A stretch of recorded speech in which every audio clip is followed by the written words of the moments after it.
Good evening, everybody, and welcome to Curtis Olson Post 9073 for our Veterans Town Hall this evening. First of all, I'd like to call this to order. If everybody would please stand. I'm going to recite the Pledge of Allegiance with me.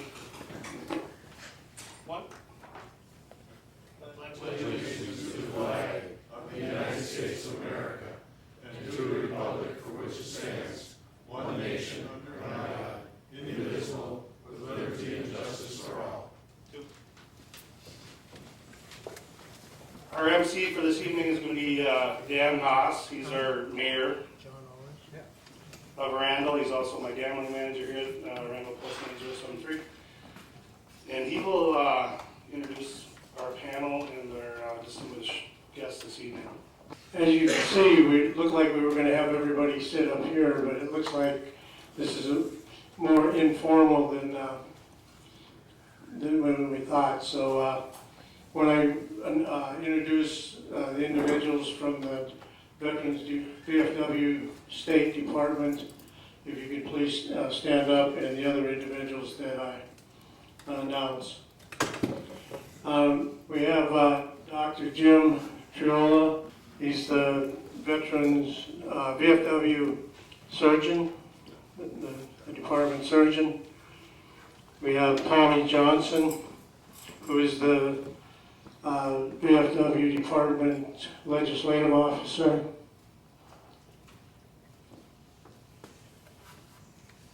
Scott Sutherland from the VFW department claims office. And then we also have Al Lund from the Allied Charities Executive Director. Thank you. And we have John Aldrich, who's running for state Senate, our House representative. Yeah. And we have Rick Jarvis, the past DAV State Department commander. The thing is, these individuals are important in their position, and they are important individuals, but they're not as important as everybody else that came here tonight to listen to our town hall. I appreciate you coming, and at this point, then we also have Kathy Marshik, who's our county veteran service officer. And we also have Luann Jarvis, who is her very, very, very proficient assistant. And she just happens to be married to Rick, but that's beside the point. She claims him once in a while.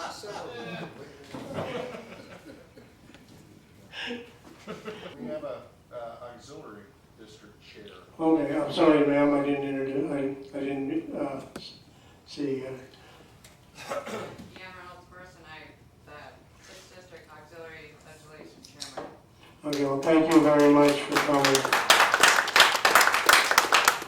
Okay, we have, as I said, we're going to have a very informal meeting. We're going to go over some topics that are important to the VFW and the DAV. I don't know if Dan mentioned, besides being the mayor of Randall, I'm also the commander of Morrison County DAV Chapter 12.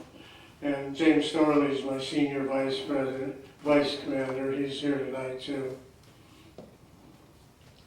Our good buddy Phil has a fourth item that he'd like to talk about vet centers in greater Minnesota. Okay, and I didn't get a chance to meet you either, so can you stand, please? Yeah, my name is Phil Ringstrom. I'm a former team leader of vet centers in Sioux Falls, South Dakota, and Duluth, Minnesota, plus a former employee of the VA Hospital in St. Cloud, retired Navy Corpsman, Nurse Corps officer. Well, thank you very much for coming tonight. And I will throw in there a thing about the VA hospitals is I think the veterans in Minnesota are some of the most fortunate people in the United States, because you hear all these horror stories about the VAs in Norfolk, the VAs in East and West Coast. And I think, I've never been to the Minnesota one yet, because I try my damnedest not to ever get near the cities, but for traffic. But St. Cloud, in my mind, is one of the best that there is. You don't meet anybody in the hallway that don't say good morning, don't say hello, how are you doing? All the nurses and the doctors are so professional and courteous, even at the Brainerd Clinic.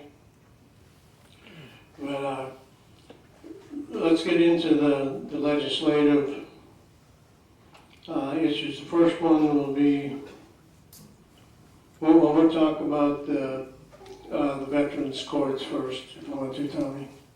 Thank you very much. Scotty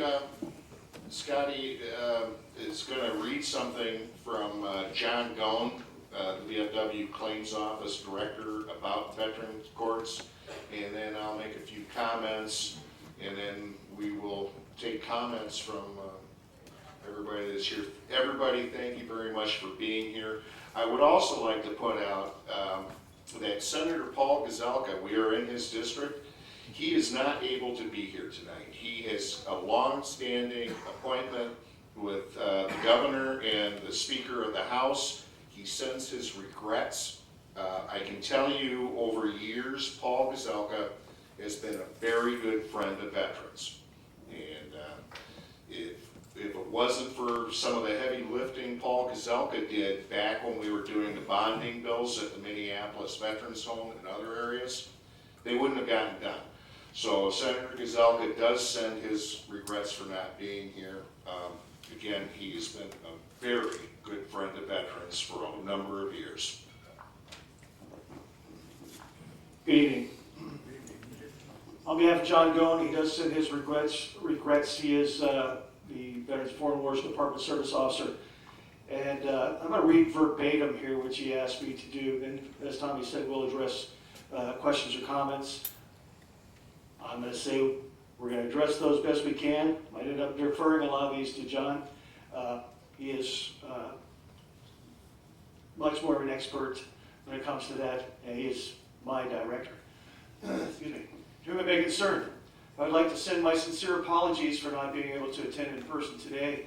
I prepared the following to show my support for the Veterans Court issue in the state of Minnesota. Currently, as it stands, Minnesota has numerous veterans courts established that have proven to be successful in participating counties.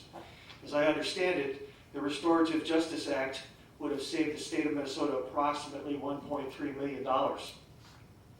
Currently, the approximate cost to house a prison inmate in Minnesota is $130 per day, or about $47.5 thousand per year. The average cost for counties to house inmates is approximately $160 per day, or $58.4 thousand per year. The numbers are large, but not astonishing. I would say that saving taxpayer dollars should always be a priority for our legislators. With that said, it's more important to recognize that the state wishes to take care of the well-being of those individuals who put themselves in harm's way protecting the freedoms that we have today. You've all heard it many times. Our service members signed a blank check to include giving their lives to this country, should that happen. I believe that in recognition of that, we need to continue to ensure that they're being taken care of on our ends. Veterans courts allow for alternate means and methods to incarceration, ensuring that the veteran is receiving rehabilitative services, given supervision, peer mentorship, housing assistance, and financial counseling is vital. I believe it's important to let these individuals know they're not only worthwhile, but that we have a community that wishes to help them become productive citizens and not statistical numbers in the corrections system. With veteran mental health and traumatic brain injuries that are rampant since Operation Iraqi Freedom and Operation Enduring Freedom, we've seen an increase in veteran homelessness, substance abuse, and general issues that most citizens do not deal with. Compile that with the fact that the Department of Veterans Affairs handed out opiates like candy making addicts, and then revoking them immediately, many veterans turned to alternative means to self-medicate. Many became alcoholics or turned to other illicit drugs, such as heroin. I've personally had 5 veterans die of heroin overdoses in the past 5 years. I cannot count the number of friends and clients who have committed suicide because of their constant struggles dealing with PTSD and TBIs. A staggering number we should care about is 22. 22 veterans a day that decide that suicide is a more viable option than living with their mental and physical pain. It's incumbent upon all of us as a society to take care of these individuals who are the brave 1% of our U.S. population willing to defend our country and the freedoms that we are so blessed to have. I believe that Minnesota can assist all veterans across the board in their counties with the Restorative Justice Act. I fully support legislation such as this that assists in giving a hand up and not a hand out. Thank you all for your time and for meeting with this very important and needed issue. Sincerely, John Goen, Department of Service Officer, Minnesota.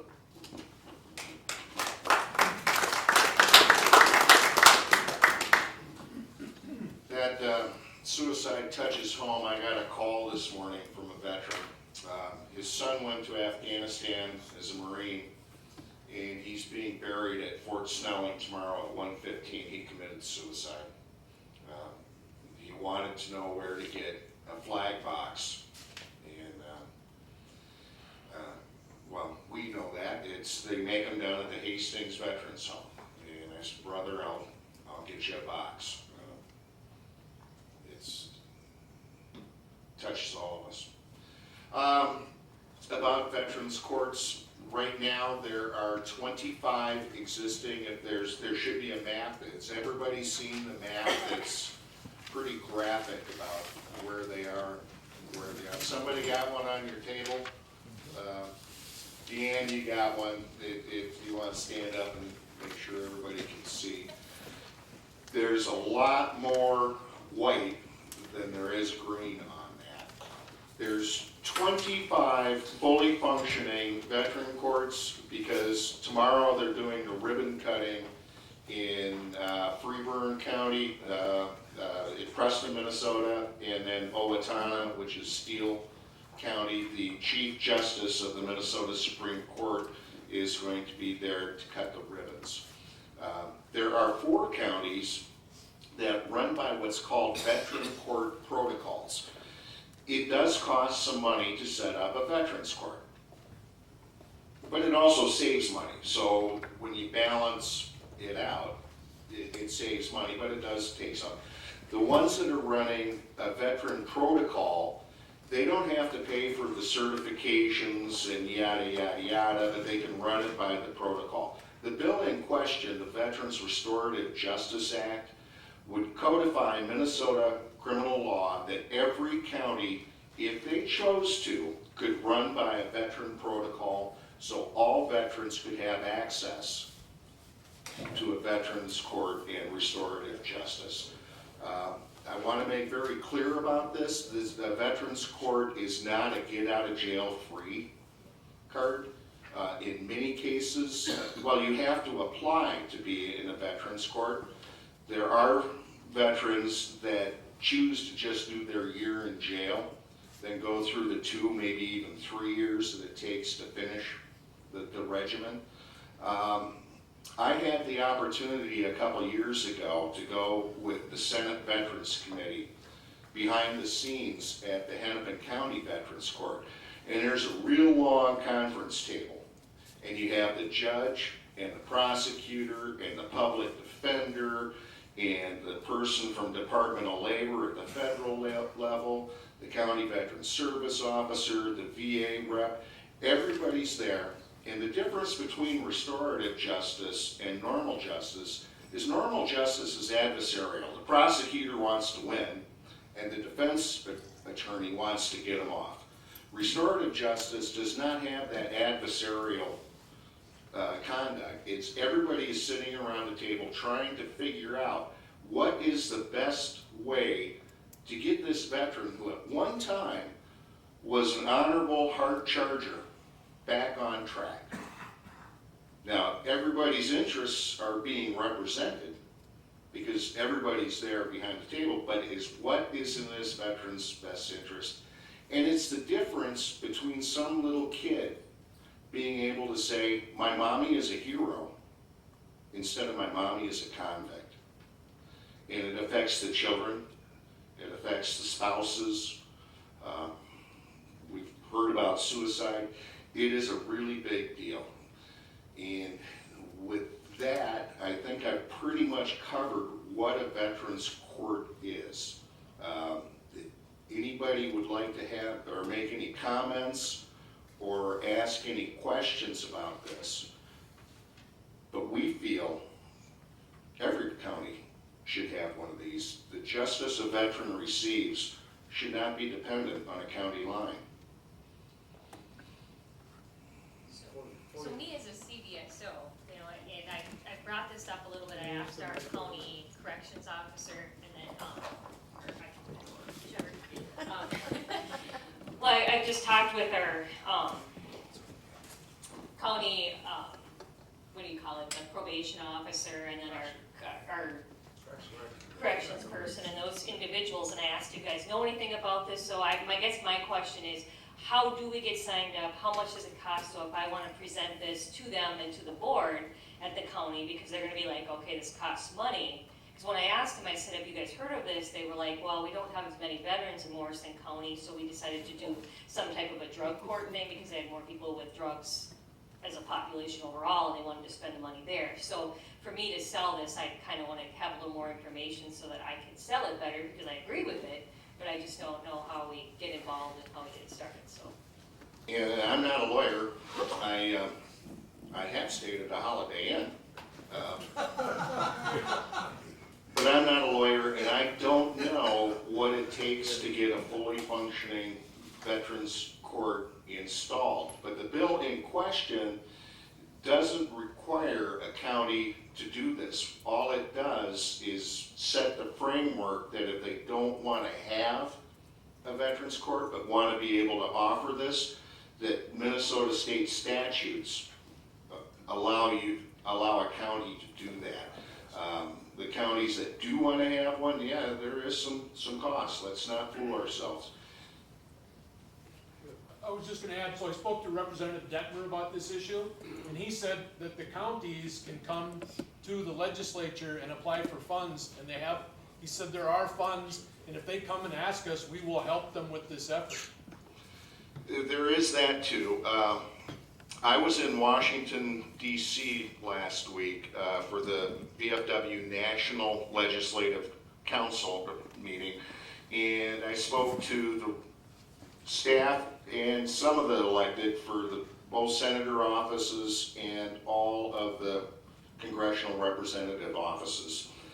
And at the end of meeting with Congressman Betty McCollum, I said, you know, Betty, I really want to thank you. You always meet me. And she said, well, Tommy, have I ever told you why? I said, well, no, you haven't. And she said, in the 1980s, I was the Minnesota VFW auxiliary legislative officer. And I always knew how important it was for me to meet with an elected official when I was a legislative officer. So I'll always meet with the VFW. And I thought, wow, okay, well that begs the follow-up question. How'd she get involved with the VFW, with the auxiliary? And she said her father was a World War II veteran, and as a kid, had gone to the post with him and sat on his shoulders during parades, and at the end of life, she was the one that took him to appointments and went into the VA and saw everything that the VA did for veterans and said she's got to do something and joined the auxiliary. So we have a very good friend in that. I bring this up because right now Betty McCollum is the chair of the House Appropriations Committee, and she wants to work with the rest of the Minnesota congressional delegation to see about getting funding for veterans courts in rural Minnesota, in greater Minnesota. So I bring that up to piggyback on what Al said, because there is some state money available, and we have a very good friend in the veterans community who is holding the gavel in Washington, D.C. So again, the specific questions about setting up, I can't give you an answer to take back, but we do have 25 counties that have done that we can give them the answers they want. In the meantime, we should pass this legislation that just simply codifies Minnesota statutes, and we'll save, according to the nonpartisan Legislative Budget Office, $1,307,000 in just the first 2 years. Tommy, I'd like to talk about it from more of a personal level. As a clinical psychologist who has worked with veterans for 33 years, I'd have to take off my shoes, and a bunch of you would have to take off your shoes to count all your fingers and toes, the number of veterans who I've come across that if they would have had a veterans court, they wouldn't have lost their driver's license, they wouldn't have lost their marriage, they wouldn't have lost their home, they wouldn't have had to move out of state, because these veterans, if they get charged with a felony, and then they can't afford to pay for it, and if they lose their driver's license, then they're driving around without a license, then they get arrested again, and again, and again. And a lot of it is secondary to post-traumatic stress disorder or traumatic brain injuries. So we're throwing in the veterans' care that they are not receiving because they move around to avoid the law.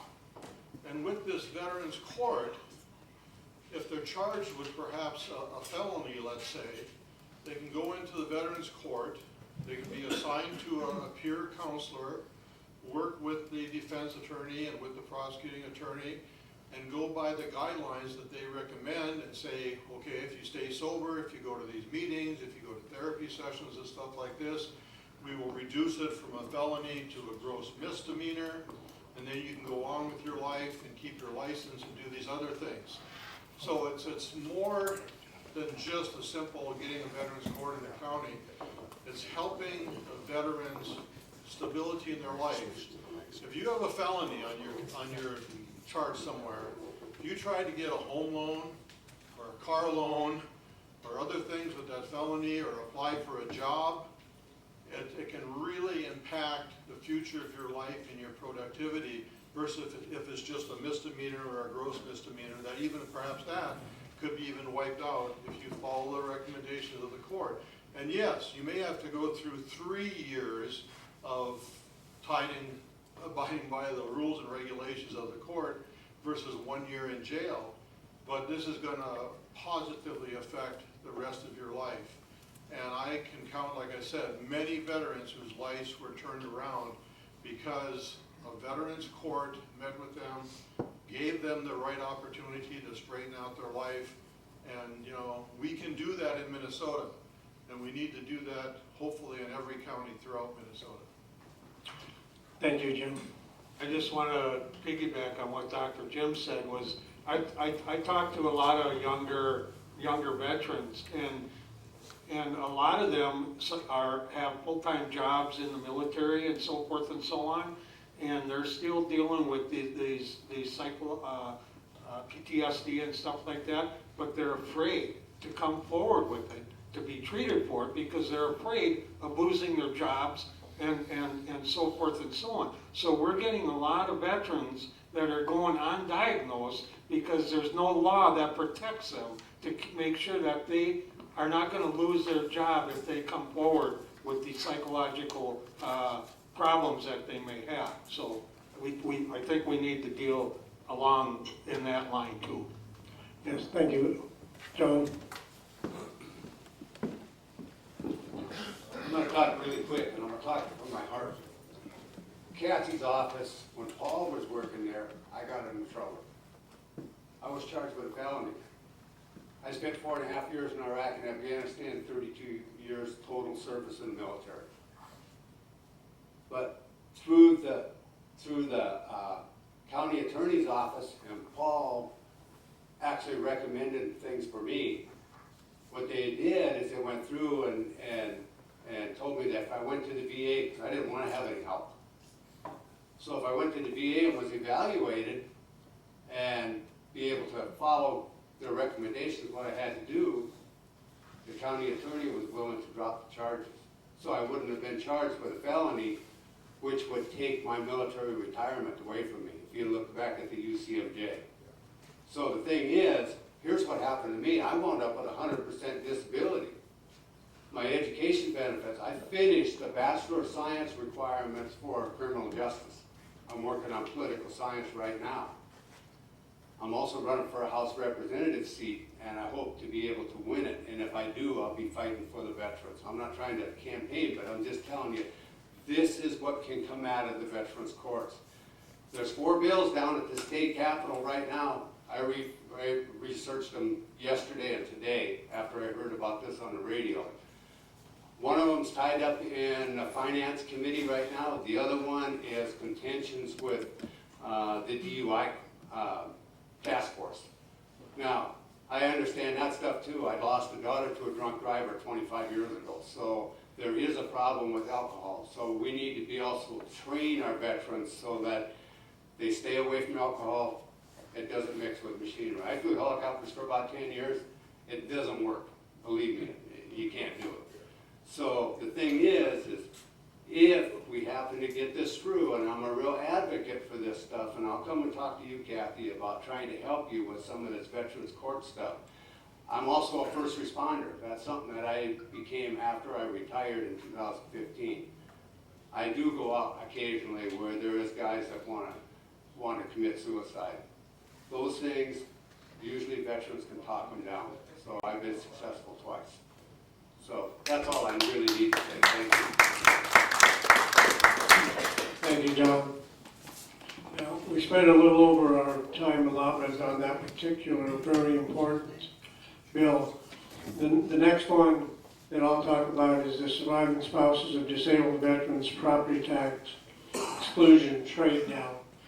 And there was another bill that Tommy just told me that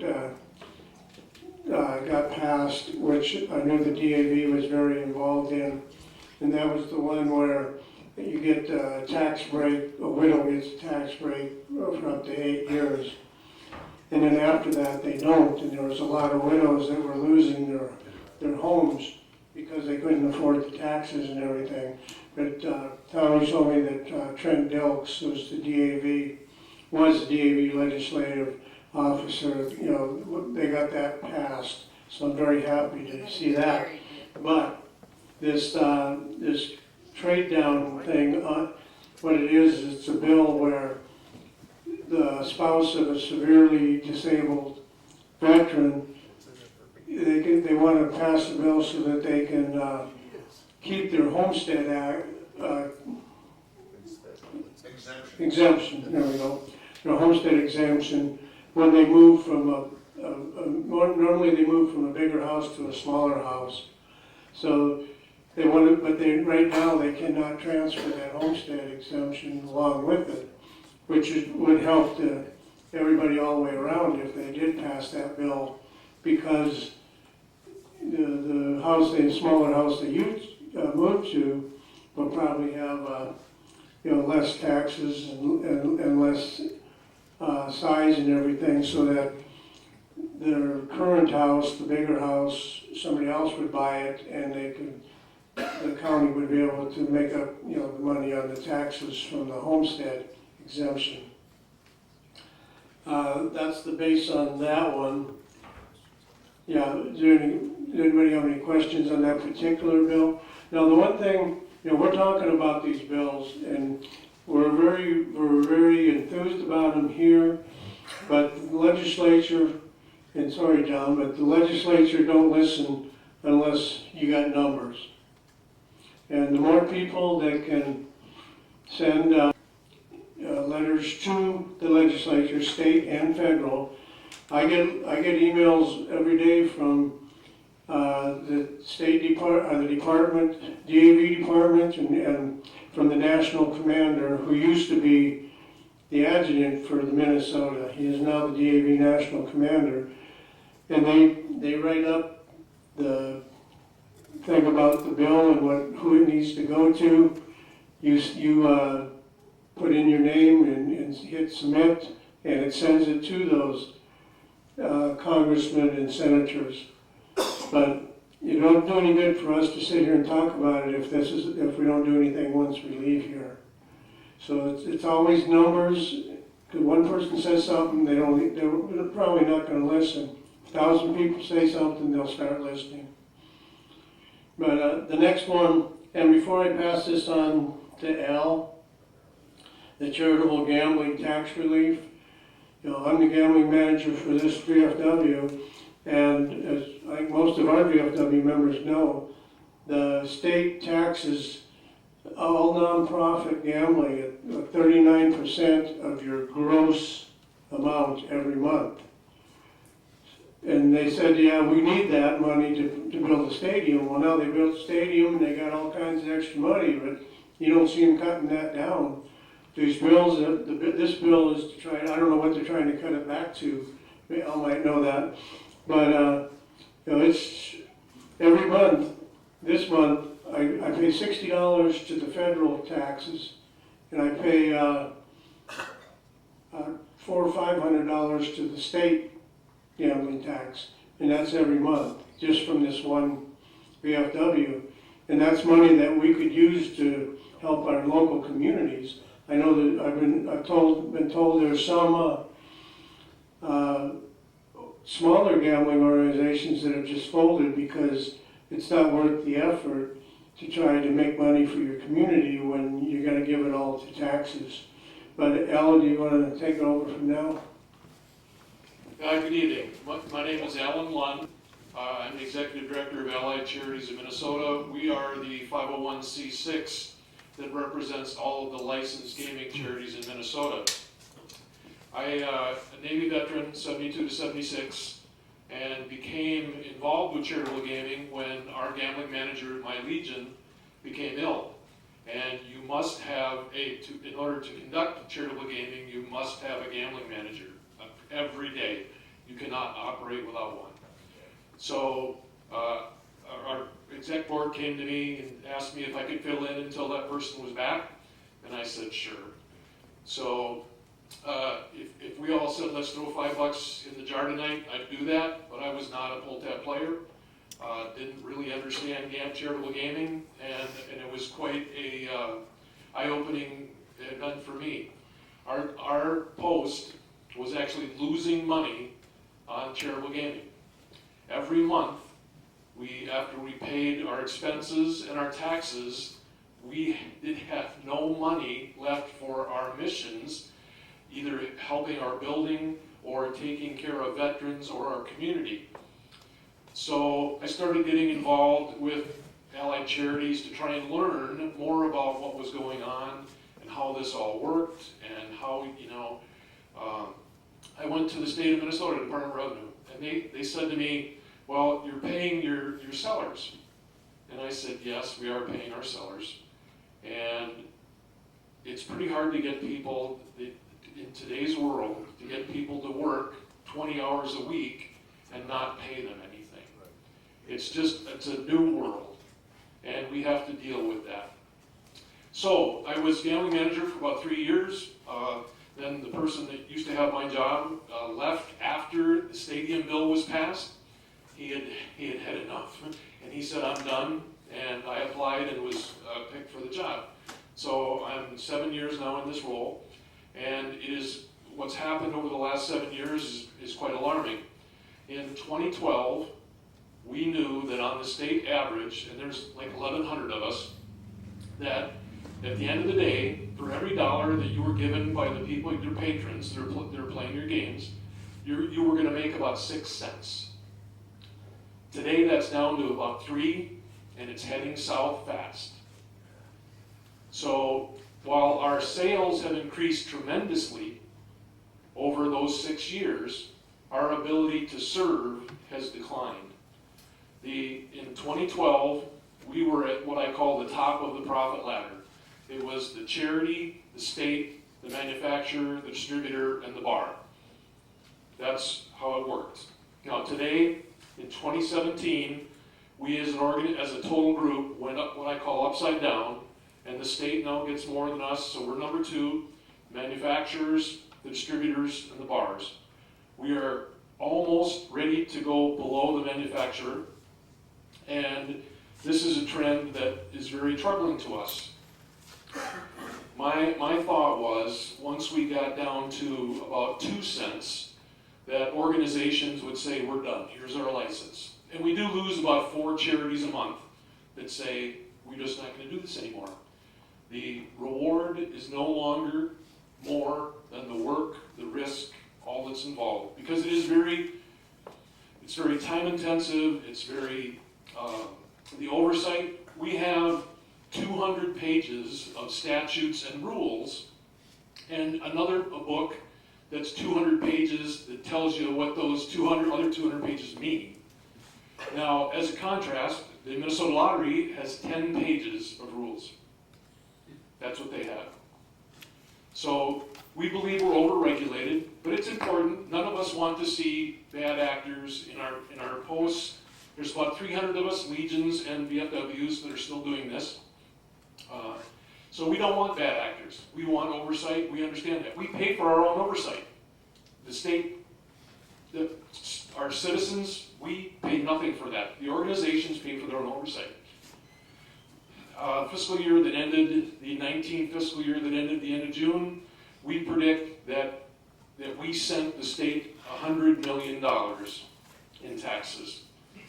So when we were charged with paying for the stadium in 2012, we put $36 million into the general fund, and the stadium nut was $31 million. So that's $67 million.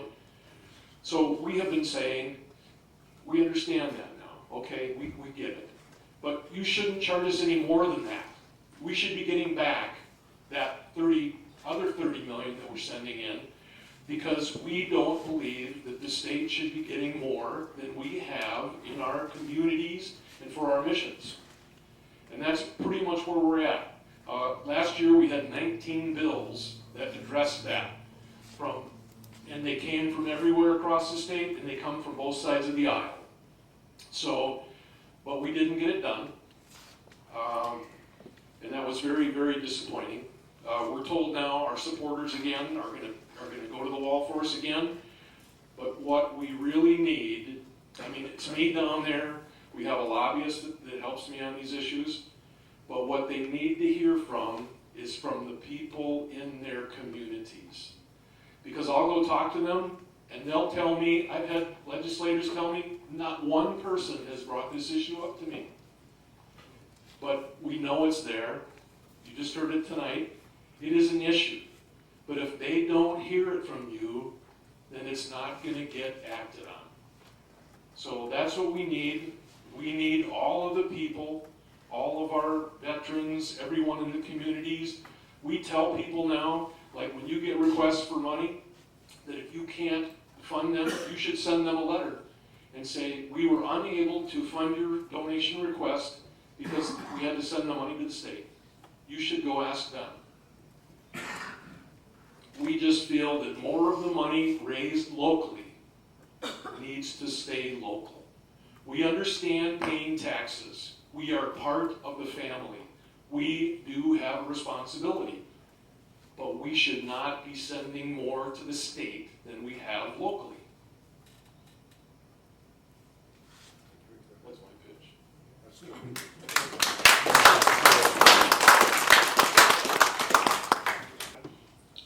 Does anybody have any concerns? You know, we've got the VFW State Department personnel here. We have, you know, DAV, past department commander here. We have the CVSO, 2/3 of their office here. If anybody has any questions pertaining to any issues, I would say that, you know, now is really a good time to walk over to the mic and. I'm John Justin. I'm the chaplain for the Post 46 in Little Falls. And at the beginning here, we heard some talk about PTSD and about suicides. And all of us, I'm sure here, including myself, have been touched with someone who died by suicide. And the VA has partnered with groups, organizations, and they have had a program about gun locks. So if anybody here is a hunter or has guns in your homes, I did bring some gun locks from the VA that you can pick up. So that you're aware that those are here, that they are available. And they're also available at our post at 46. They're also available at the VFW in Little Falls. They may be out of them, I don't know, you'll have to check, it's been a while. And sometimes the police office in Little Falls also has gun locks available. I have heard stories, talking to the people at the VA, where they have, life has been saved. They told me one particular story where they actually got into the home while the veteran was in the process of cutting the gun lock off of the gun. So they do work, and you don't have to be a veteran to pick these up, any family member, because it protects the kids too. There's a lot of deaths by guns. This one, is this on? Yeah. All right, this one strikes home. I did 2 tours in Vietnam. When I came home, I wasn't 21. Couldn't buy bullets, couldn't go to the bar, couldn't vote, couldn't do anything. And I gotta tell you, I ripped her up good. And guess what? Who got busted? Right here. This is so important. It took me years, and I don't want to name names, but I'm good, to go see this guy. And I stood right outside that damn building, that room for 2 years almost, before I'd go to PTSD and get help. That's over 25 years ago. And if that was available to people who were scared shitless, they could have saved a lot of people. And I want to commend my friend Doc Turila for being there for us. Thank you.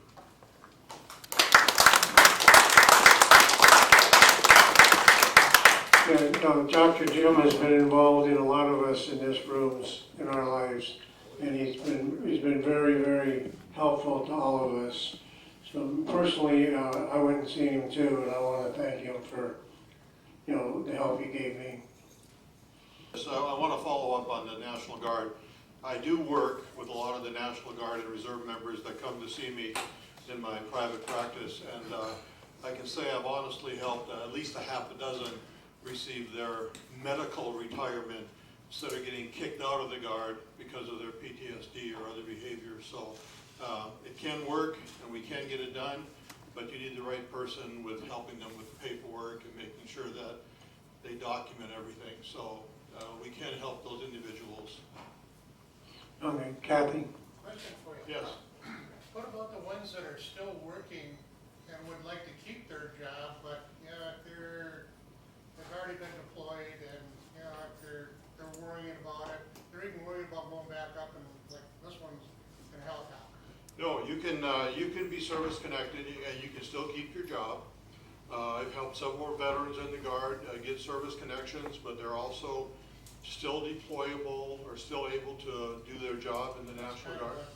So, there's, you probably don't know this, but there's hundreds if not thousands of National Guard members who are already service connected for different things and are still able to do their Guard. They just can't accept that payment while they're on active duty. But I'm working with a National Guard member right now who has severe PTSD. He's afraid that when he receives it, he's gonna not be able to get promoted.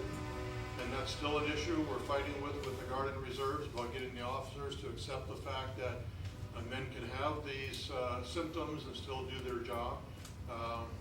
That's a stigma associated that we're fighting, but they can be service connected and they can still keep their job in the Guard and Reserves. Yeah.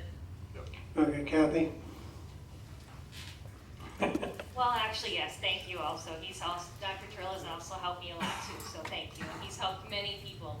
I wanted people to know that just because we aren't on that map as a Veterans Court, we do have a system that we've started in Morrison County that is very similar, and I think we can incorporate and work together on this because right now we have Jennifer Koenig who works up at our jail in Morrison County. She does an outstanding job as a social worker. So we're one of the few counties in the state of Minnesota that has a social worker that helps people who are getting out of jail. So it's not just the veterans, but when something happens with the veteran, she calls me And I go, last week I was up at the jail quite a bit, wasn't I? More than I was like, well, they're gonna lock me in, and I actually thought I was locked in for a little bit, but that's all right. Maybe I need to be locked in, that's it. There are times that I have actually, I hate to admit that, but I actually was once, but that's all right.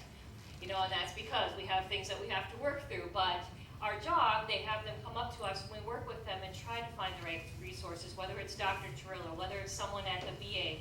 It doesn't matter if they're active duty, if they're a federal technician at Camp Ripley, they're in the National Guard, they've been out for 50 years, whatever it is, there's ways to help them.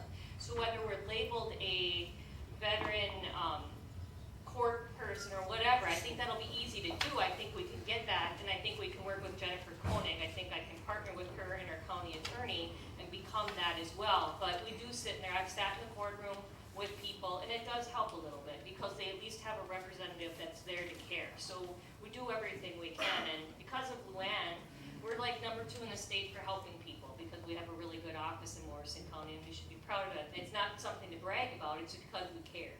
Because we've been there, we've been touched somehow by these things ourselves.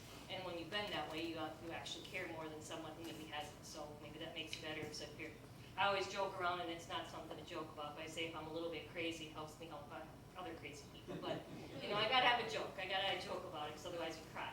But I think, you know, I think this is something that we can make work. So I don't want people to think that we're not one of those counties that doesn't want to help people. Okay, thank you. I forgot, I very apologize, I forgot about the Veteran Center. So we have about seven minutes, is that enough, sir? Well, yeah, Tommy will give me a hug. Yeah, I want to say thanks to Tommy for the invitation to be here. Again, my name is Phil Ringstrom. I knew Jim before Jim was hired at the St. Cloud VA, and we're so grateful and thankful that he came on board. When I was there before Jim, I was a admission crisis nurse for psychiatry, and being a Vietnam-era veteran, and the diagnosis of PTSD came out in 1980, I'd go down to the front door and assess whether or not someone should be locked on the locked unit or open privileges. And normally we dealt with people with schizophrenia, bipolar depression, or maybe intoxication. But I came across a vet that I thought, a peer of mine who was dealing with issues, and I said to the doctor, I think this guy might have this PTSD, which just came out in 1980. He said, come on, Ringstrom, you know better. He's a Vietnam vet. He's got PPP. What? He goes, piss poor protoplasm.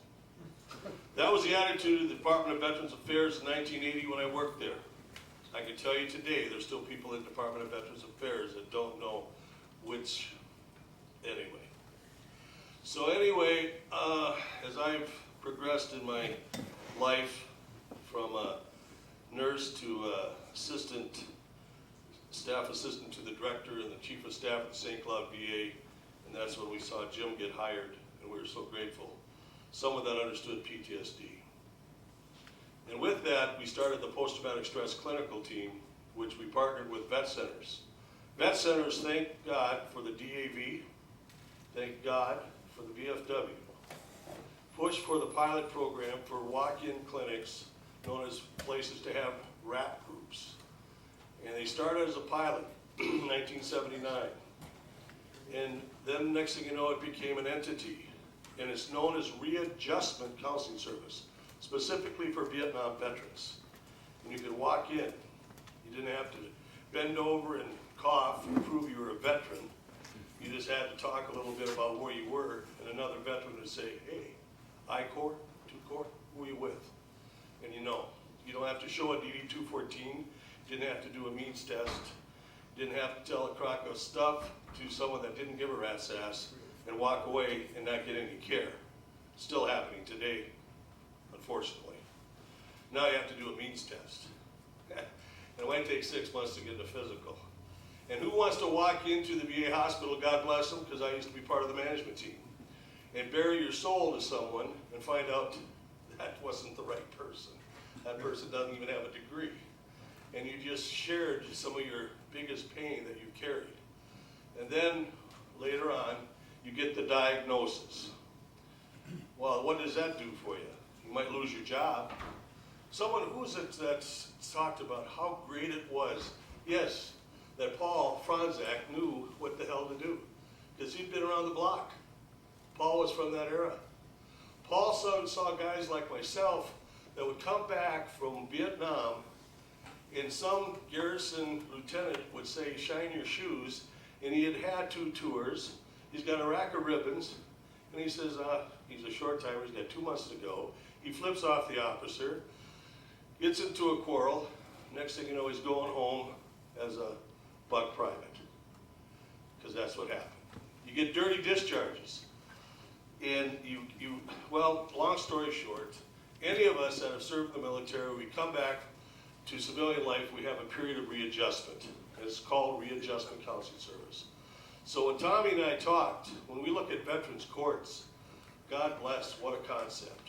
Restorative justice, rehabilitative justice. I mean, who would have thunk? But let's prevent that. Let's prevent Dr. Turila to have to sit there at the end of the time to talk to someone out of suicide.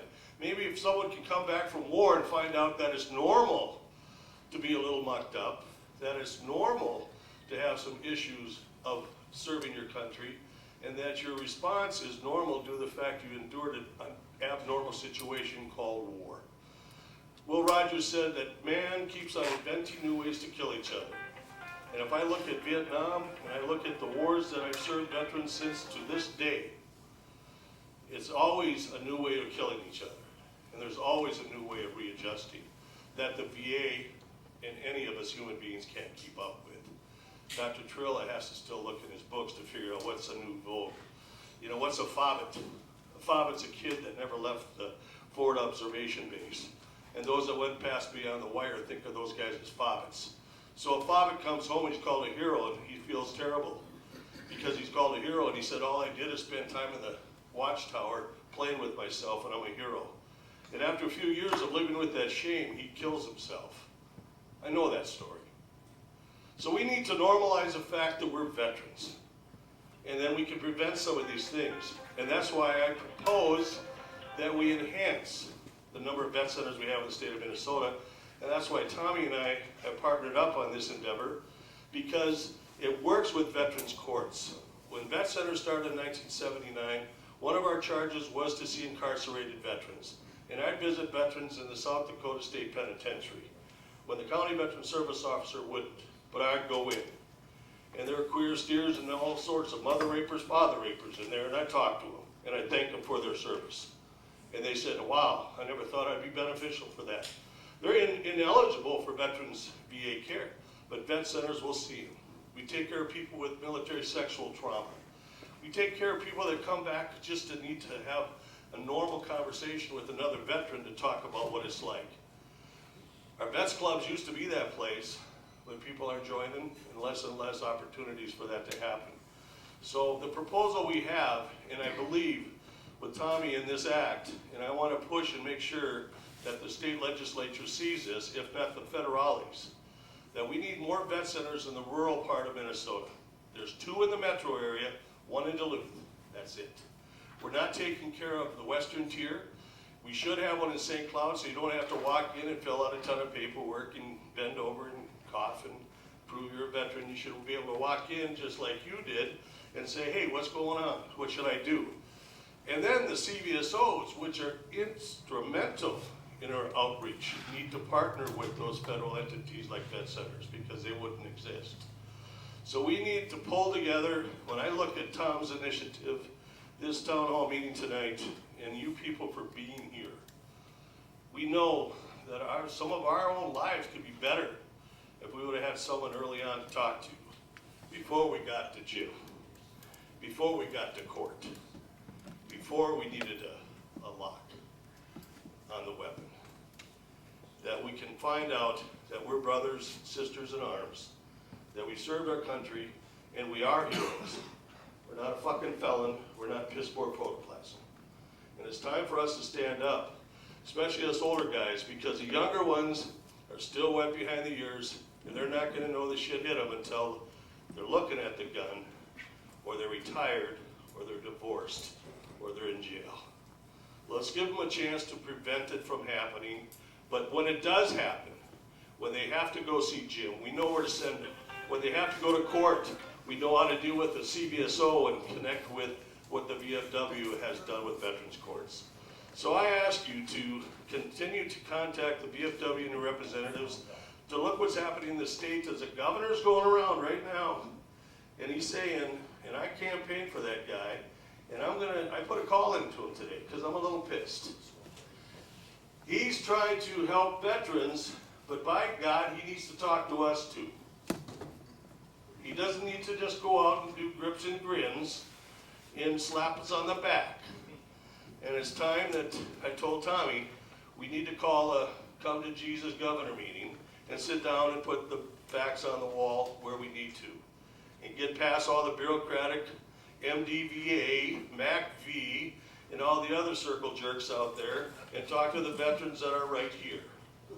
And thanks for the time, Tommy, and inviting me, and I hope I didn't say anything offensive. Not too much.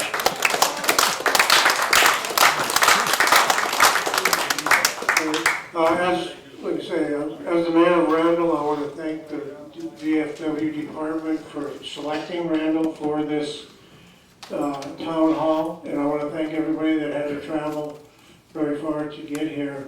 I think that we talked about bills, but again, it's numbers that get those bills passed. And you got 32 seconds. Is there anybody in this room that does not belong to the VFW, the American Legion, or the DAV? Let me see your hand. Because if there was somebody that wasn't a member, I was going to make them sign up, because this is why people join veteran service organizations. This has been an outstanding event. Yeah, we have a bar. We're not a bar. We're about veterans. Mr. Mayor, thank you very much. Here's Post Commander Dan Swanson. All right, thank you, Mr. Mayor. Appreciate it. And thank you all for coming. We appreciate it. All right, with that said, everybody please stand.